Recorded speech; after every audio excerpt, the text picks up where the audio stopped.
네, 여러분 안녕하세요. 우리 지난 시간에 1920년대 나라 안에서의 민족 저항운동에 대해서 함께 살펴봤어요. 한번 1910년대부터 한번 가볼까요? 1910년대 국내에서는 1919년 3월 1일 운동이 전국적으로 만세시위 운동이 확산이 되었고요. 국외에서는 지도부의 존재가 정말 중요하다. 지도부가 구심점을 모아서 함께 독립운동을 협력을 해줘야만 독립운동이 성공할 수 있다라는 그런 지도부의 필요성을 느껴서 대한민국 임시정부가 상하이에서 수립이 됐고, 그리고 만주나 연해주 지역에 독립운동을 위한 기지와 또 독립운동을 위한 또 학교들이 건설이 됐다라는 거 기억하시죠? 1920년대가 되면요, 나라 안에서는 국내 저항운동이 일어납니다. 실력을 키우자라고 해서 우리나라 국산품을 애용하자, 물산장려운동, 대학을 설립하자, 밀립대학 설립운동, 또 농촌 계몽운동을 통해서 교육과 경제 발전을 통해서 일본으로부터 대항하려는 세력들이 나타나게 되고요. 또 문화 통치를 이용해서 엄청나게 많은 사회운동이 발생하게 되었다라는 거. 그리고 그 당시 20년대에 여러분들 민족주의 계열과 사회주의 계열 간의 그런 분쟁, 갈등이 있었는데, 이러한 6월 10일 만세운동, 그리고 신간회라는 단체, 그리고 광주에서 일어났던 학생 항일운동을 통해서 이런 민족주의와 사회주의 계열이 손을 잡게 되는 그런 계기가 되었다라는 거 생미랑 20년대 살펴보았고요. 오늘은 이제 20년대 국외의 상황, 그리고 30년대의 국외의 상황까지 쫙 정리를 한번 해보겠습니다. 네, 이제는 1920년대 국외 상황에 대해서 선생님이랑 같이 살펴볼 거예요. 10년대에 그 만주나 연해주 지역에서 독립운동 기지를 건설하고요. 또 군인들을 양성할 수 있는 그런 학교들을 세웠다라고 했잖아요. 거기서 군대가 양성이 되고 그 군인들이 20년대에 오면 일본을 상대로 전쟁을 펼쳐서 크게 승리를 하는 그런 사건들이 펼쳐지게 됩니다. 선생님이랑 오늘 크게 두 가지 그 전쟁에 대해서 살펴볼 거예요. 자, 처음에 봉오동이라는 곳과 청산리라는 곳에서 일본을 상대로 크게 전쟁을 벌입니다. 결론적으로는 크게 성공을 했어요. 자, 봉오동은요, 여기 여러분들 두만강이 흐르고 있고요. 여기 압록강이 흐르고 있는데 그 두만강 위에 봉오동이라는 지역이 있어요. 그 봉오동 전투는 홍범도라는 의병장이 이끈 전투였어요. 그 홍범도라는 사람은요, 그 의병 출신이에요. 의병이라는 건 스스로 일으킨 군대를 의미하죠. 그래서 농민들을 독려를 해서 그 의병을 일으킨 그 의병장이라고 생각하시면 돼요. 자, 봉오동 전투에서 일단 결론적으로 일본을 상대로 크게 승리를 했습니다.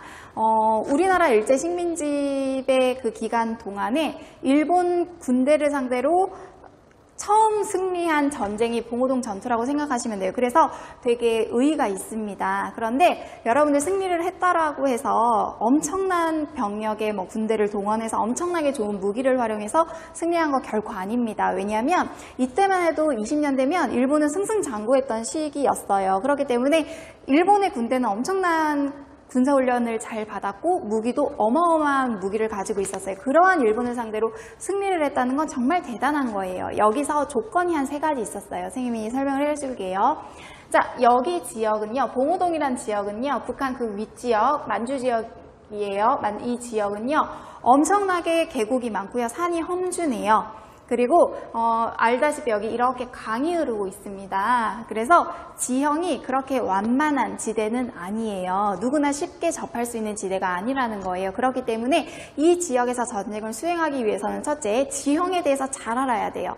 그래서 어디에 숨어야 되고 또 어디서 공격을 해야 되는지 지형에 대해서 완벽하게 파악을 하고 있어야 되고요. 두 번째는 험준하다라고 했잖아요. 그래서 일단 기동성이 되게 좋아야 합니다. 기동성이라는 건 많은 거리를 이동을 할 수도 있고요. 그 다음에 치고 빠질 수 있는 그런 기동성이 필요한데, 선생님이 기록을 보니까 거의 그 당시 봉오동 전투에 참여했던 군인들이 하루에 60km 이상을 걸었다라고 해요. 선생님이 60km가 어느 정도 되는지 한번 여러분들한테 비유를 하려고 용인 에버랜드를 한번 검색을 해봤습니다. 그런데 여기 신원중학교에서 용인 에버랜드까지 43km예요. 지금 운전을 해서 가면 1시간이 조금 넘는 거리인데 43km보다 훨씬 더 되는 60km를 하루에 이동을 했다라는 건 정말 대단한 기동성이 있었다라는 거죠. 그리고 지형을 잘 알아도 또 기동성이 있어도 그 지역 주민들의 도움 없이는 전쟁을 수행하기는 되게 힘들었을 거예요. 그래서 이 독립군들은요, 그 지역에 있는 주민들을 잘 포섭을 해서 전쟁에 이용을 했다라는 거예요. 정보를 수집하는데 그 지역 주민만한 사람들이 없었겠죠. 그러니까 이런 삼박자가 잘 갖춰져서 결국은 봉오동 전투에서 크게 승리를 할 수 있었던 거예요. 일본이 얼마나 약이 오르겠어요. 그래서 더 많은 일본의 군대를 동원을 해서 이 만주 지역을 치러 올 것이라는 그런 정보를 독립군들이 입수를 한 거예요. 그래서 두 번째, 자, 봉오동 전투 다음에 이제 두 번째 전투는요, 청산리라는 곳에서 이루어졌습니다. 이때는 이 만주 지역에서 활동하고 있었던 많은 독립군들이 청산리에 집결을 해서 일본군을 상대로 전쟁을 벌였습니다. 결론적으로 얘기하면 대첩입니다. 대첩. 그러니까 일반 전쟁이 아니라 대첩이라는 것은 엄청나게 크게 승리했을 때 대첩이라는 단어를 쓰거든요. 자, 청산리에서는 김좌진이라는 장군이 이끄는 청산리에서 또 많은 연합군들, 독립군들이 모여서 일본을 상대해서 크게 무찔렀죠. 잇따라 참패한 일본은요, 얼마나 약이 오르고 분노가 치밀었겠습니까? 그러자 해서는 안 될 행동을 하기 시작합니다. 청산리 대첩과 봉오동 전투에서 그 지역 주민들의 도움 없이는 이렇게 한국의 독립군들이 승리하기가 되게 힘들었을 거예요. 그걸 알았던 일본은요, 이 전쟁에 도움을 줬던 그 지역 주민들을 대량 학살하기 시작해요. 한인마을을 찾아가서 주민들을 죽이고 그 지역에 정보를 제공했던 주민들을 무참히 죽이는 그런 학살을 자행을 하게 됩니다. 이걸 바로 간도참변이라고 이야기를 해요. 여러분들 여기 보시면 여기가 지금 두만강이 흐르고요. 여기가 압록강이 흐릅니다. 그리고 여긴 중국이고 여기가 이제 대한민국인데요. 이 백두산을 기점으로 이 윗지역, 이 전체, 이 우리 고구려의 영토였던 지역을 만주 지역이라고 표현을 해요. 그 독립운동 기지를 건설하고 학교를 세웠던 곳이 이 만주 지역입니다. 이 만주 지역이고요. 이 두만강, 압록강 바로 윗지역, 바로 백두산 바로 윗지역, 이 지역을 간도 지역이라 그래요. 그래서 더 넓은 지역을 만주, 그 만주 안에 포함되는 압록강, 두만강 바로 윗지역을 간도 지역이라고 해서 이 간도 지역에 있었던 주민을 무참히 학살을 하게 되는, 있어서는 안 될 이 만행을 저지르게 됩니다. 일본이. 결국은 이 사실을 한 독립군들이요, 더 이상 주민을 보호하기 위해서는 이 지역에서 더 이상 활동을 할 수가 없어요. 그래서 결론적으로 러시아로 이동을 하게 돼요. 그런데 러시아로 이동을 해서 또 그곳에서 재정비를 해서 독립운동을 이어나가면 참 좋았겠지만 러시아로 딱 들어가니까 그 지역에 있었던 이 러시아 군대가 독립군에게 이렇게 제안을 하는 거예요. 너네가 러시아로 들어오기 위해서는 너네 무기를 다 버리고 무장 해제를 하고 러시아 군대로 편입을 해라. 러시아 군대로 편입을 해서 같이 싸우자라고 제안을 하게 된 겁니다. 그런데 독립군들은 일단 일본에 대항해서 독립전쟁을 치르는 데 혈안이 되어 있고 그것에 목표를 두고 있었던 독립군들이잖아요. 그런데 우리가 러시아 군대에 소속을 해서는 일본에 대항을 해서 일본에게 독립전쟁을 적극적으로 치를 수 없을 것 같은 거예요. 근데 또 독립군 안에서 한편으로는 그냥 차라리 무기도 좋고 군대의 병력도 좀 러시아 군대에 소속이 돼서 일본에 대항하자라고 했던 독립군의 의견이 있었고, 아니다, 우리가 지금 하던 대로 우리가 지금 목표가 바로 앞에 있는데 굳이 러시아 군대로 들어가서 그렇게 러시아 군대에 합류해서 독립전쟁을 치를 필요가 있냐라는 한쪽의 그런 생각이 나뉘었나 봐요. 독립군 안에서도 생각이 나뉘어서 이 독립군 안에서의 갈등이 있었고, 결론은 우리는 러시아에 무장 해제 못하겠다, 무장 항복하면서 우리 무기를 버리고 러시아 군대로 들어가지 못하겠다라고 결론을 내리면서 결국 이 러시아 군대와 이 독립군대 사이에 총격전이 벌어지기 시작합니다. 그걸 러시아 자유시로 이동하면서 러시아와의 갈등으로 독립군이 희생이 되는 사건이 발생을 하고요. 그 사건을 자유시 참변이라고 해요. 그래서 정말 안 생겨도 되는, 정말 생기지 않아도 될 그런 독립군들의 희생이 발생을 하게 되고요. 정말 아무런 소득 없이 다시 만주 지역으로 내려오게 됩니다. 이 독립군들은요. 그러면서 다시 독립군들은 조직을 재정비를 해요. 다시 재정비를 할 필요가 있겠죠. 재정비를 해서 일본에 대항할 또 그 조직을 다시 갖추게 됩니다. 그러면서 이때 참의부, 정의부, 신민부라는 3개의 부서를 만듭니다. 그래서 이건 만주 지역의 주민들을 조금 더 단합시키고 그 다음에 협력해서 일본에 대항하기 위한 그런 조직이라고 생각하시면 되는데 3개의 부서를 만들어요. 근데 이 부서를 만드는 걸 일본이 또 알게 됩니다. 가만히 놔둘 리는 없지 않습니까? 그러면서 일본은요, 중국과 미스야 협정이라는 걸 맺어요. 이건 무슨 협정이냐면 정말 나쁜 협정입니다. 중국과 일본이 맺은 협정인데요. 이 만주 지역에서 활동하고 있는 독립운동가들을 발견했을 때 이 만주 지역의 주민들이 일본에 신고를 하게 되면 그 주민들한테 포상금을 준다라는 그런 협정이었어요. 그래서 이 협정을 맺음으로 인해서 독립운동가들은 더욱더 활동하기가 힘들어졌겠죠. 그래서 이 3부를 좀 통합을 하자. 그래서 간단한 조직으로 재정비를 해서 독립운동을 이어나가자라고 했어요. 그러면서 이 3부가 국민부와 혁신의회라는 2개의 세력으로 통합이 되면서 독립전쟁을 계속 펼쳐나갈 수 있게 되었다라는 거. 근데 여러분들 보세요.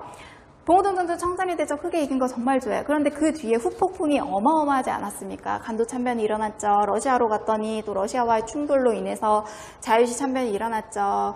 다시 재정비를 하려고 했더니 또 일본의 방해로 인해서 또 독립운동을 하는 사람들을 붙잡으면 포상금을 준다라고까지 하면서 독립운동을 막아서는 정말 내 목숨을 희생해서라도 정말 내 모든 인생을 바쳐서라도 이런 독립운동을 이어나가고 있는데 엄청난 탄압과 엄청난 방해 속에서도 그래도 꿋꿋이 독립운동을 이어나가는 이 사람들을, 국민들을 보면서 정말 대단함을 느낍니다. 자, 이제 30년대가 되면요.